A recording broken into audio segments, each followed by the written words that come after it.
Hello and welcome. I'm Leanne Gerrans and you're watching W News, broadcasting live from the Al Arabiya headquarters. These are our top stories. Trump's team are called complete amateurs after adding a journalist to a confidential group chat as US intel officials are questioned by the Senate. A Black Sea agreement is reached between Russia and Ukraine, meaning safe passage for shipping and an end to military strikes in the sea. And a US judge claims the Nazis were better treated than the deported Venezuelans as their removal is contested in court.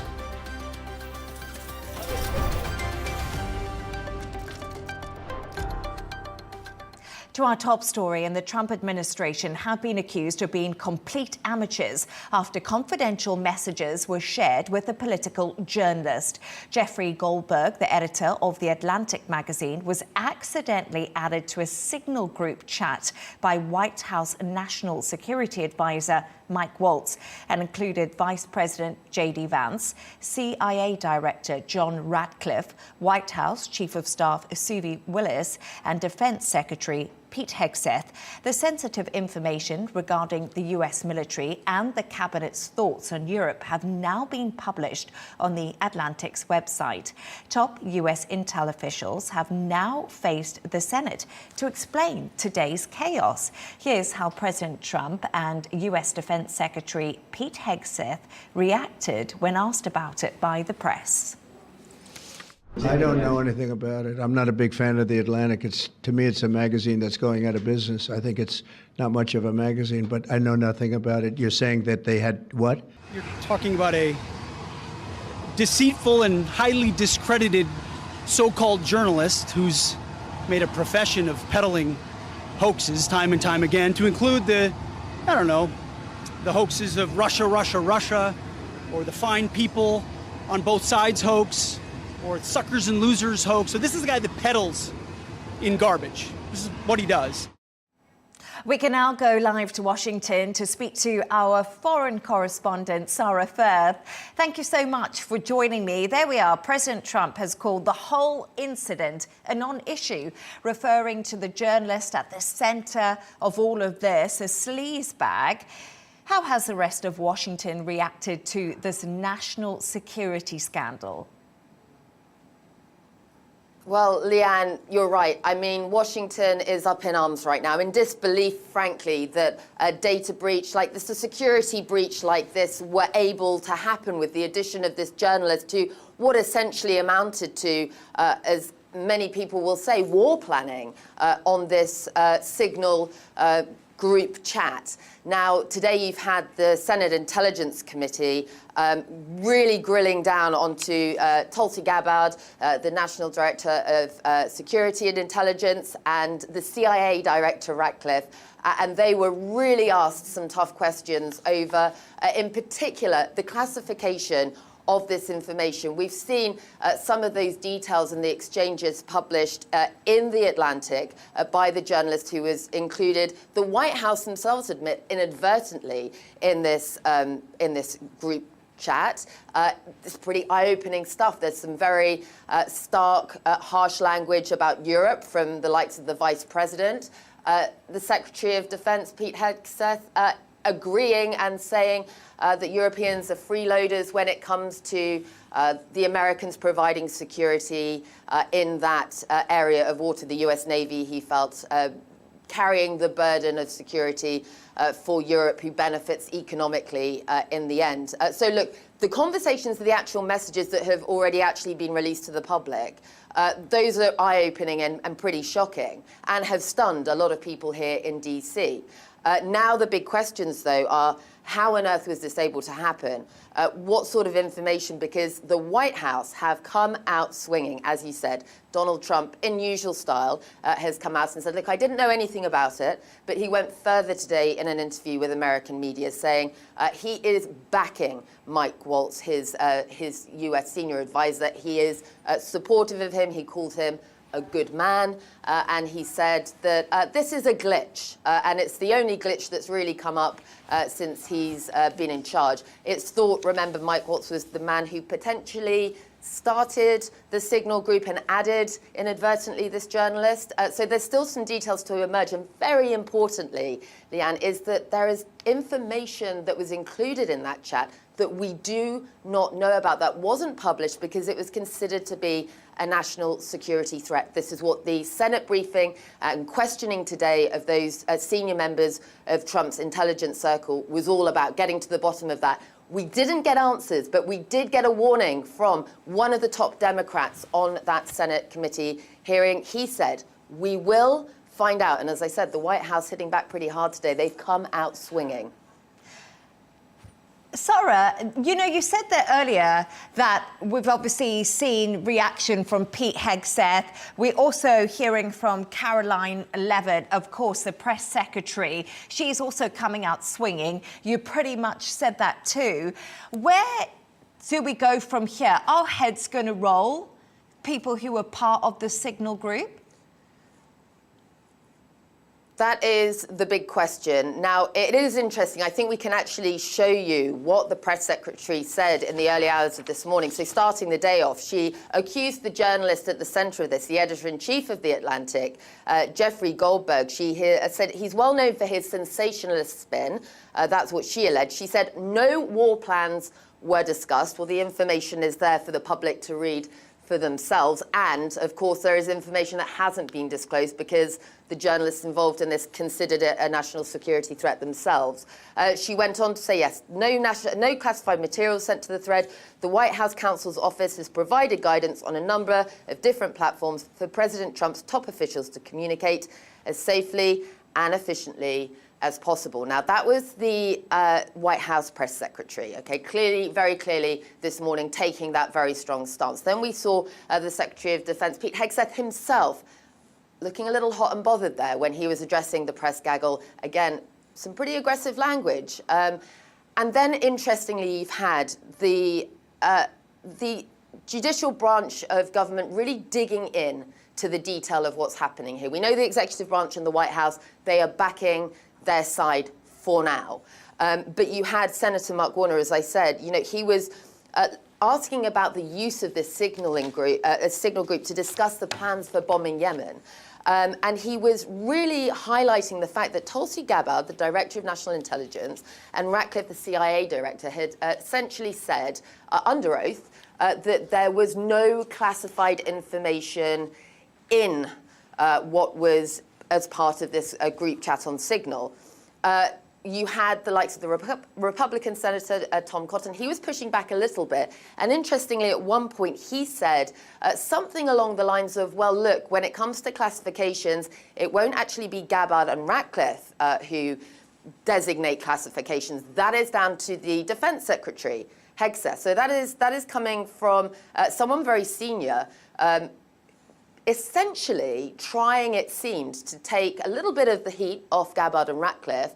But certainly there is a lot of attention, a lot of eyes on the US Secretary of Defense right now, Leanne. When you say heads might roll, that is the feeling amongst everyone here in Washington. Although we've seen President Trump in the past try and ride out these types of scandals, he's very good at coming out in defense of his people. We know he's very publicly backed Mike Waltz today. But there's a lot of people, very senior intelligence officials here in the United States, very nervous today. Look, just listen to the words that are being said. We've heard that public grilling, but also, Leanne, the looks on their faces. You only had to take a look at the Secretary of Defense, Pete Hegseth's face, as he was addressing that press gaggle. I mean, it was written all over his face, just quite how anxious he seemed to be feeling.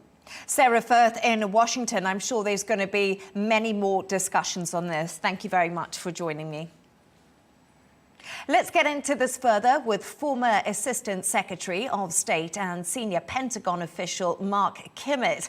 Mark, thank you so much for joining me. You've been privy to these kind of conversations. What are the typical operations for a discussion of this matter? And is it extremely controversial that an instant messaging platform like Signal would be used? We know it's encrypted. Well, yeah, I mean, the fact remains is this is somewhat unprecedented that this would happen over a instant messaging systems such as this. I would note that, however, the cryptology that is used in these messages is far superior to what was being used 20 years ago over the most classified systems. Now, that doesn't excuse what happened here, but I think the typical trauma and drama and hair on fire drill that is going on in Washington right now is just absolutely unnecessary. The right response this morning when Jeffrey Goldberg wrote that story, and it was a good story, and I thank him for not revealing some of the details for fear of concerns over intelligence leaks. The answer should have been, look, we screwed up, we won't do it again, now let's get on to business. So do you think, as Sara was just telling us earlier, our reporter, the Trump administration coming out swinging is the wrong way to handle this situation right now? Well, look, this is a microcosm of Washington, D.C. right now. If the Republicans come out and say blue, the Democrats are going to come out swinging, saying red. It's the worst form of politicization that I can see. Look, there was a screw up. I think Hegseth's response was wrong. I think Levitt's response was wrong, but I also think the Democrats' responses were wrong. Look at the bright side. The screw up did not cause the death or injury of any American troops. But the good part about this is we now realize nobody's supposed to be using signal, and that won't happen again. Imagine if this would happen again in the future, and it would cause the lives of American troops or coalition troops, British troops. So in my mind, the one bright spot in this is let's not let it happen again. Learn from your mistakes. Mark, Indeed. Mark, given the latest revelation from the Atlantic press leak that we've seen, can the UK and Europe actually trust this current US administration? You just kind of touched on it there for me. Well, I would say the same and equal issues with regards to our allies, the Five Eyes. We don't see, I've never seen a case where the American national security officials have been cavalier with that information, that they've flaunted it around in the press, leaked it to the press.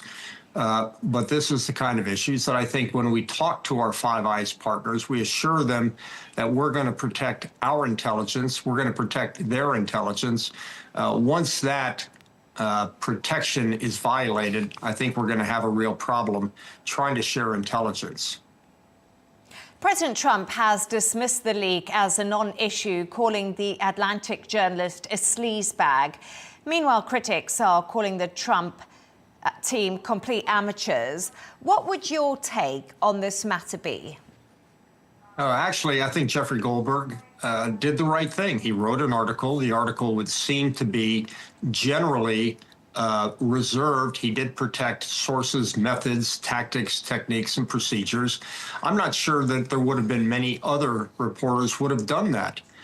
So I think he handled this information in a responsible manner. And what I find interesting is no one in the administration has disputed any of the facts that Goldberg has put into his article.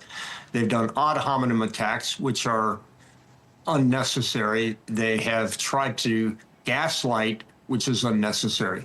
Again, I think as someone who used to be in the business of communicating to foreign governments and to the American public, I would simply say, admit the mistake, tell everybody it won't happen again, and get on with work. But this trauma and drama and this hair on fire we're seeing is detrimental to the national security of the United States and its allies. Mark Kimmitt, former Assistant Secretary of State and senior Pentagon official, thank you very much for your insights this evening. Certainly.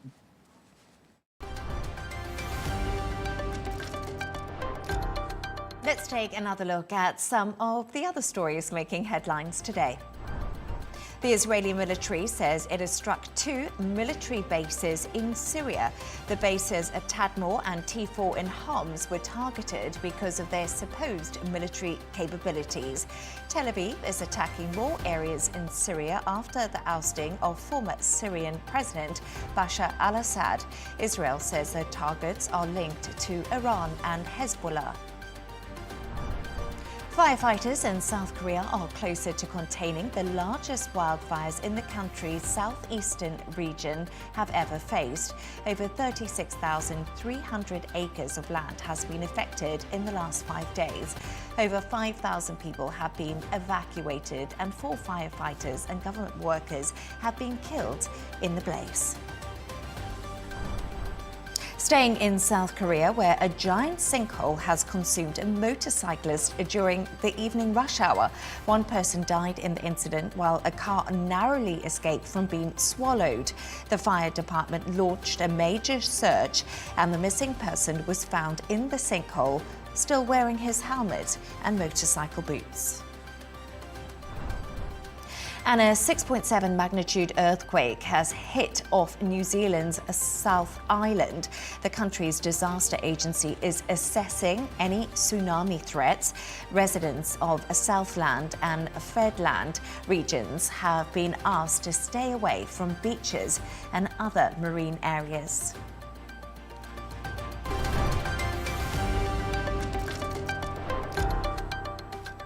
Now, an agreement over the Black Sea has been reached between Russia and Ukraine, according to the White House. The deal will mean safe passage for commercial shipping and will stop military strikes in the sea. The US has also said it will help restore Russia's access to the world market. It comes as US and Ukrainian officials held a second round of talks in Saudi Arabia today. We can now cross live to Istanbul to speak to former US Ambassador Matthew Bryza. Thank you so much for joining me. It appears, Matthew, there's been some progress during the talks in Saudi Arabia. Ukraine has agreed to a Black Sea ceasefire and also agreed to halt energy infrastructure strikes. Is this more helpful to Russia than to Ukraine? Yeah, Beth, I think it very much is more helpful to Russia than for Ukraine because in the past couple of years, Ukraine has very effectively been able to push Russia's Black Sea fleet away from Ukraine's coastline and back into Russian ports. And that's even without Ukraine even having a navy, but using unmanned maritime drones, basically. So Ukraine, because it did that, has been able to get its exports, especially grain, out through the Black Sea by hugging the west coast of the Black Sea through NATO territory, through the waters of Romania and Bulgaria. And Russia has been unable to export its fertilizers and other products it wants to export to the Black Sea. So this is more in favor of Russia. But I think it's a testimony to President Zelensky of Ukraine that he realized after that disastrous meeting he had in the Oval Office a couple of weeks ago, he has to look at least like he's willing to play along and trying to be collaborative. Trump has previously said he would end the war in one day. What happens now with the peace talks? Does America need to put more pressure on both sides? And where does Europe fit into this whole puzzle? Well, I think where the pressure needs to be applied is to Russia, because President Putin has been very clear, as have his senior advisors and foreign minister, in saying that Russia's maximalist goals for this conflict have not changed, and there can only be a ceasefire if Russia's goals are achieved. So those goals are essentially the end of Ukraine as an independent state, the change of its government, the guarantee that Ukraine will never join NATO, and then also that NATO pulls back its forces in the new NATO member states in Eastern Europe to where to before the 1997 entry of those countries into NATO. Those are demands that are just totally unacceptable to Ukraine. And should be to the United States and to Europe. So where Europe stands is, we all remember that Prime Minister Keir Starmer hosted a meeting at Lancaster House in London a few weeks ago. Out of that came a proposal very much like what was agreed to today. It was Emmanuel Macron who made the proposal that there be a ceasefire on attacking energy infrastructure, on missile strikes, and on sea combat. So that's kind of what's been agreed, except for nothing about the stopping all missile strikes.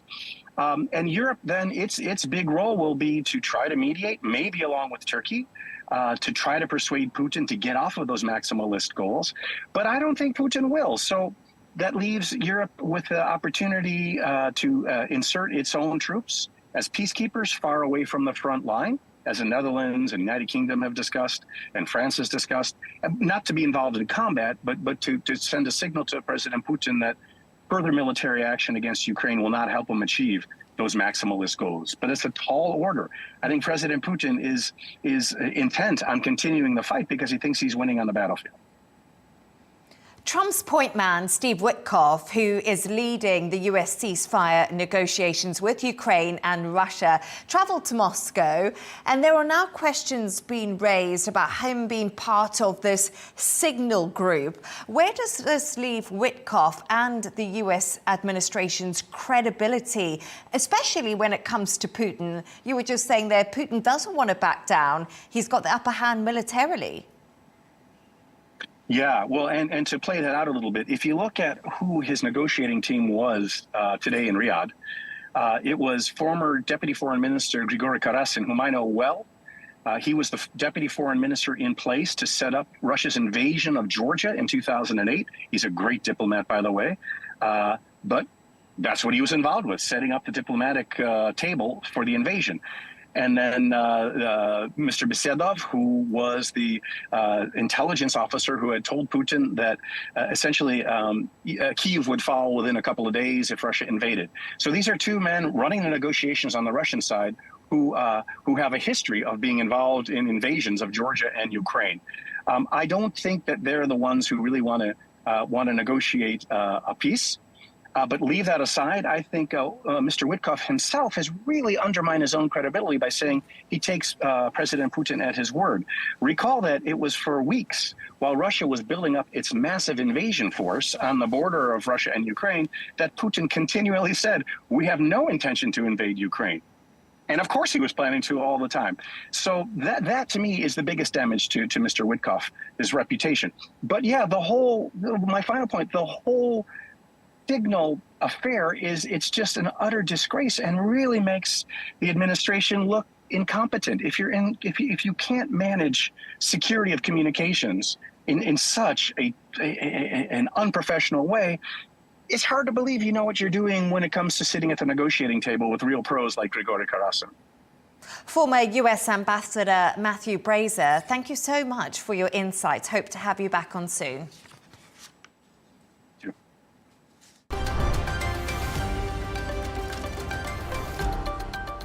Let's take a look at some of the other stories making the headlines today.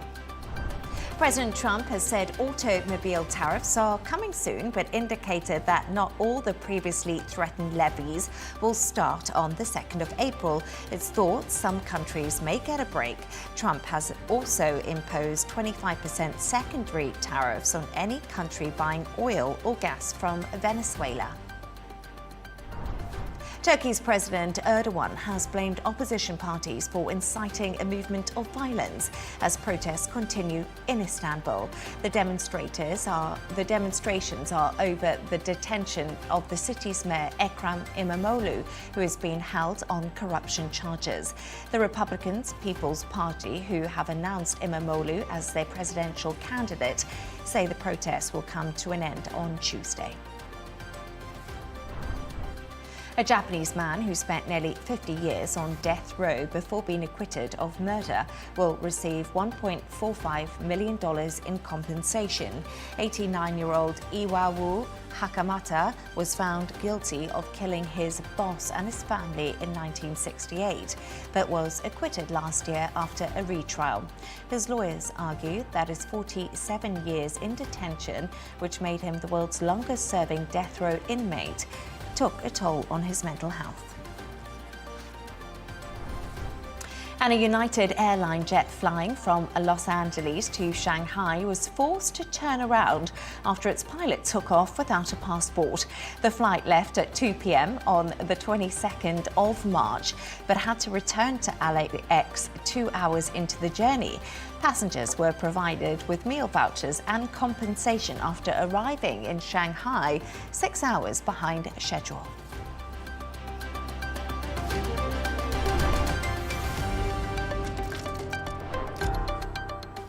A U.S. appeals court judge has spoken out about the Venezuelan migrants deported by the Trump administration, saying Nazis were given more right to consent than their removal from the United States during World War II. U.S. Circuit Judge Patricia Millett questioned the 18th century law which allowed the planes to take off and cross international waters before those on board actually stood in front of a judge. We can now speak to Al Arabiya News US Affairs commentator, Ellie Cohanim. Ellie, great to have you on the show again. Judge Millett, who has questioned the government's use of the law to deport the Venezuelan migrants, has said there were plane loads of these people. Nazis got better treatment under the Alien Enemy Act. That has happened here. What do you make of this statement? I think Judge Millett's statement is completely inappropriate. I assume she's trying to elicit some sort of emotional response or sympathy for these Tren de Aragua gang members who were deported from the United States. And so these are people who have committed the most heinous crimes against Americans. And so the notion that she's, again, seemingly trying to elicit sympathy for them is really just appalling to me.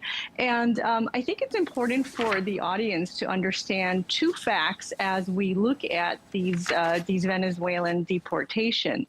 The first thing to understand is that when the Trump administration came into office very soon after that, what they did was that they designated Tren de Aragua not as a criminal gang, but as a foreign terrorist organization.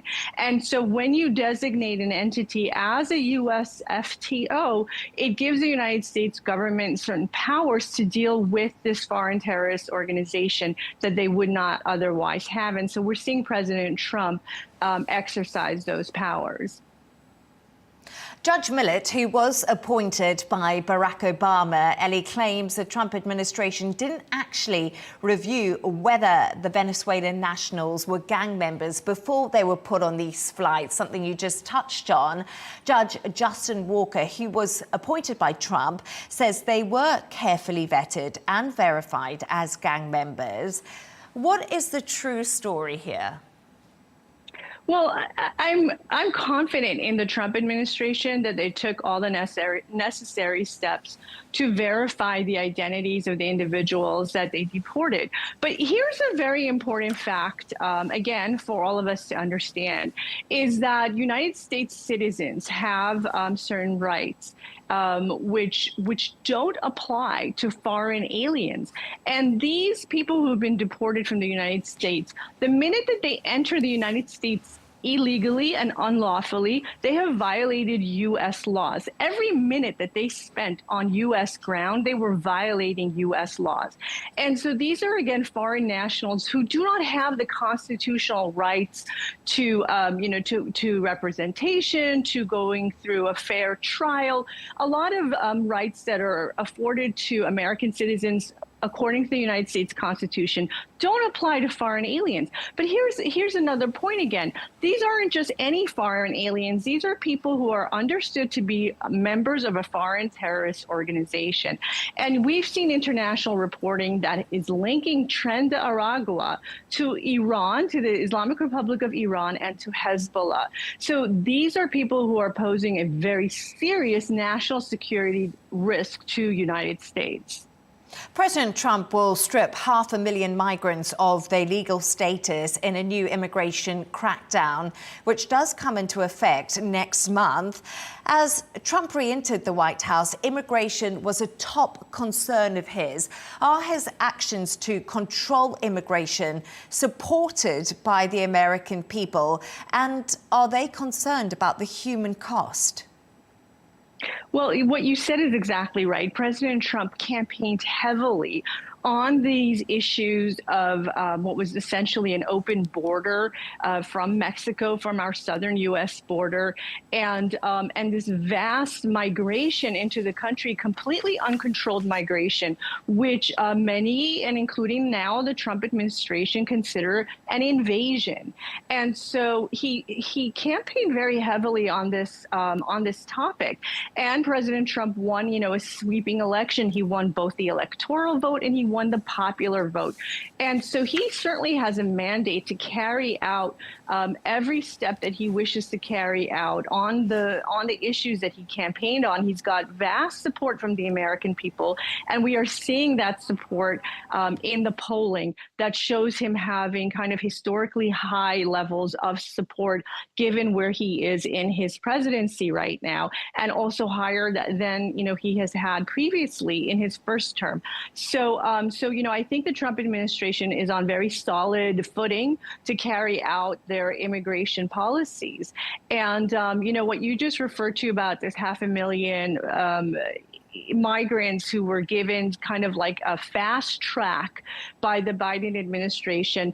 The Trump administration is just reversing course on something that many consider was not even legal by the Biden administration to have done in the first place.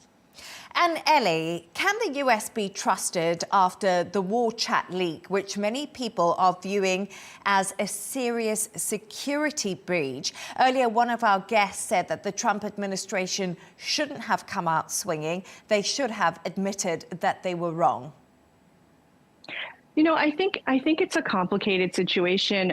Just before joining you, I was watching the United States Congress is holding hearings right now on a different topic, but they happen to have in front of them the CIA Director John Ratcliffe. They happen to have in front of them Tulsi Gabbard, the head of DNI, and Kash Patel of the FBI. And so they were being asked questions about what exactly occurred with this signal conversation. And, what I heard those leaders say was that first of all, it is the Secretary of Defense, it's the Secretary of Defense who has the responsibility and the right to decide what information is classified and what's not as it relates to defense actions. And second of all, they each individually shared that what they had discussed in this chat was not classified information. So, look, I think it's a complicated matter. And we should just withhold judgment until there's been an investigation, which I understand is what is occurring right now. Al Arabiya News US Affairs commentator Ellie Cohanim, thank you so much for joining me. And thank you for having me.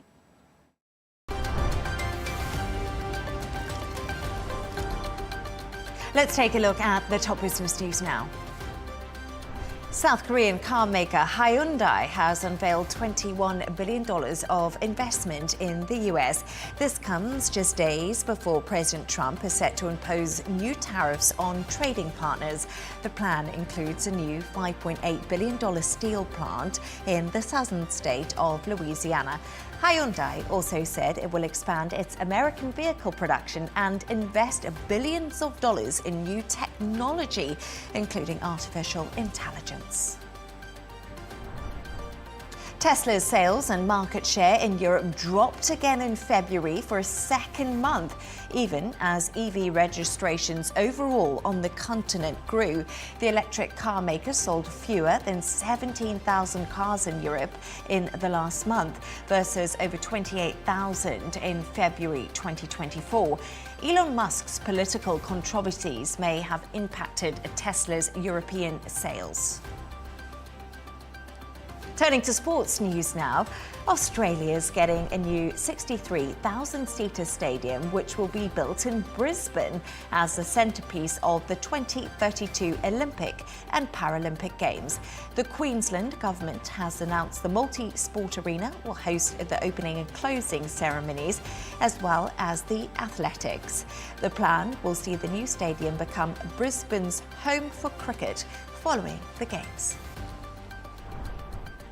And World Athletics will introduce a mandatory testing for anyone entering female competitions to verify their biological sex, insisting it is necessary to protect women's sport. It's the latest move overseen by Sebastian Coe as president of the governing body to address the gender eligibility issue. This comes 2 years after banning anyone assigned male at birth from female events.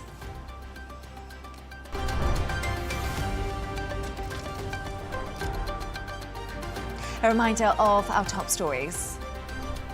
Trump's team are called complete amateurs after adding a journalist to confidential group chat as US intel officials are questioned by the Senate. A Black Sea agreement is reached between Russia and Ukraine, meaning safe passage for shipping and an end to military strikes in the sea. And a US judge claims the Nazis were better treated than the deported Venezuelans as their removal is contested in court. And that's all from us on W News. Thank you so much for joining us. Hadley Gamble's interview with Sir Robin Niblett is coming up next. And of course, don't miss Tom Berger's Watson with G&T. Good night.